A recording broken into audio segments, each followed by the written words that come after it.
हर हर महादेव। जय शिव शंकर। सावन माह भगवान शिव को समर्पित है, जिसमें भगत विशेष रूप से व्रत और पूजन करते हैं।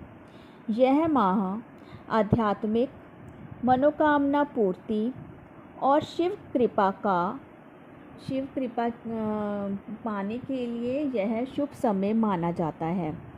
शिव भगत पूरे श्रद्धा और भक्ति के साथ सावन माह में भगवान शिव की पूजा अर्चना करते हैं। माना जाता है कि सावन सोमवार का व्रत करने से भगवान शिव जल्दी प्रसन्न होते हैं और भगत की इच्छा पूरी करते हैं। परंतु कई बार हम सावन व्रत नहीं रख पाते, तो इसका भी एक उपाय है कि जो भक्तजन सावन माह में व्रत नहीं रख पाते तो भी वे भगवान शिव को प्रसन्न कर सकते हैं।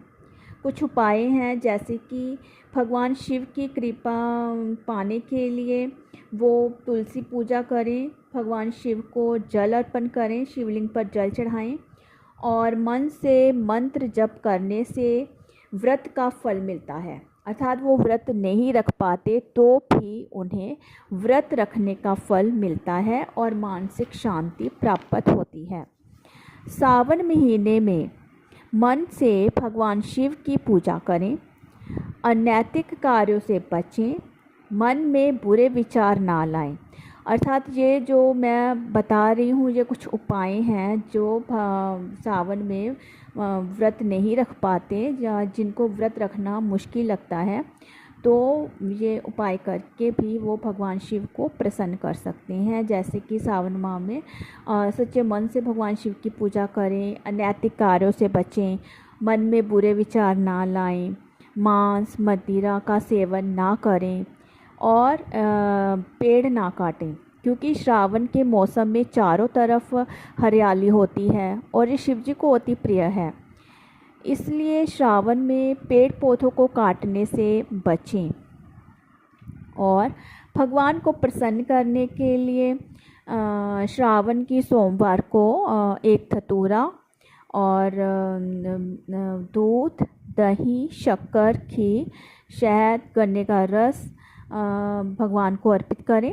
इससे जो भगत व्रत नहीं रख सकते उनको भी भगवान शिव की कृपा प्राप्त होती है। अब है क्योंकि सावन माह चल रहा है तो हम 12 ज्योतिर्लिंगों के दर्शन करने से भी हमें पुण्य प्राप्त होता है। 12 ज्योतिर्लिंग हैं। केदारनाथ ज्योतिर्लिंग के दर्शन करने से व्यक्ति को मुक्ति की प्राप्ति होती है। महाकालेश्वर ज्योतिर्लिंग है, सभी प्रकार के भय से मुक्ति मिल जाती है। वैद्यनाथ ज्योतिर्लिंग है, किसी भी प्रकार के रोग दोष नहीं रहते, अर्थात रोग नष्ट हो जाते हैं। विश्वनाथ ज्योतिर्लिंग है, इससे सभी प्रकार के कर्मों से मुक्ति मिल जाती है।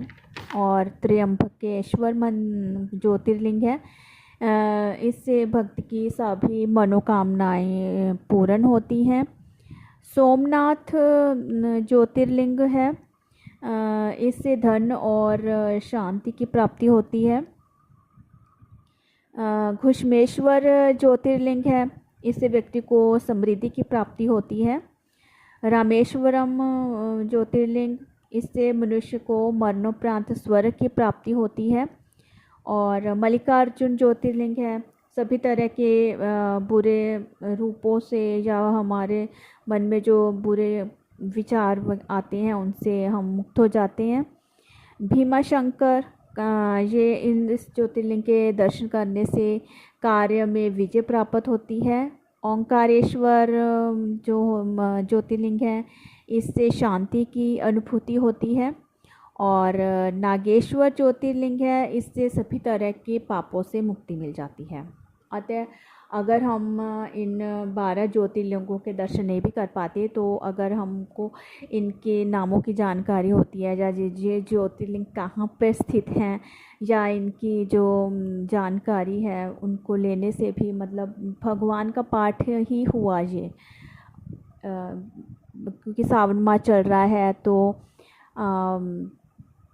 भगवान शिव की पूजा करके हम भगवान शिव को प्रसन्न कर सकते हैं।